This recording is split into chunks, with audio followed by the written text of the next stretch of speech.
મહેરબાની કરીને સરદાર વલ્લભભાઈ પટેલ નાનો ન થઈ જાય એ ધ્યાન રાખજો. હું તમને પગે લાગુ મારા બાપ, કારણ કે આખા રાષ્ટ્રનો નેતા છે. દાદા ભીષ્મ પછી જો કોઈ રાજકીય ક્ષેત્રમાં પ્રતિજ્ઞા લીધી હોય તો એ સરદાર વલ્લભભાઈ પટેલે લીધેલી છે.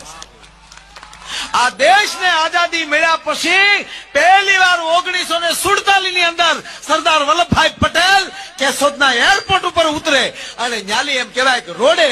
એ રસ્તે અને એમ કહેવાય પહેલી વાર ભગવાન સોમનાથની યાત્રાએ આવ્યા અને ત્યારે સોમનાથના મંદિરને ખંડેર હાલતમાં જોયું અને તેથી સાગરના નિર્માલી અંજળી લઈ અને સરદાર વલ્લભભાઈ પટેલે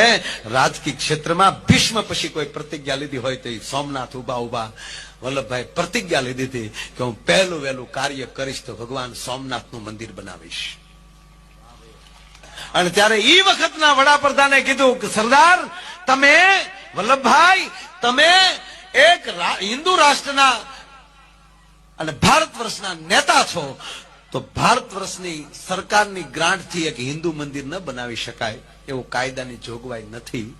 માટે તમારી પ્રતિજ્ઞા પાછી લઈ લ્યો. જ્યારે વલ્લભભાઈ કીધું કે ભારત સરકાર ગ્રાન્ટ નહીં આપે ને તો હું મારી ભારતની જનતા પહેલી એક રૂપિયાની ભીખ માગી લઈશ, બાકી આ મંદિર બનાવે પાર કરી અને 1952 ની અંદર સાહેબ એ મંદિરની પ્રતિષ્ઠા પૂરી કરી અને પ્રથમ રાષ્ટ્રપતિ ડોક્ટર રાજેન્દ્ર પ્રસાદ ભટ્ટ એમ કહેવાય કે એ રાજેન્દ્ર દાસજીના હસ્તે એમ કહેવાય કે એ પ્રતિષ્ઠામાં બેઠા અને વલ્લભભાઈની પ્રતિજ્ઞા પૂરી થઈ.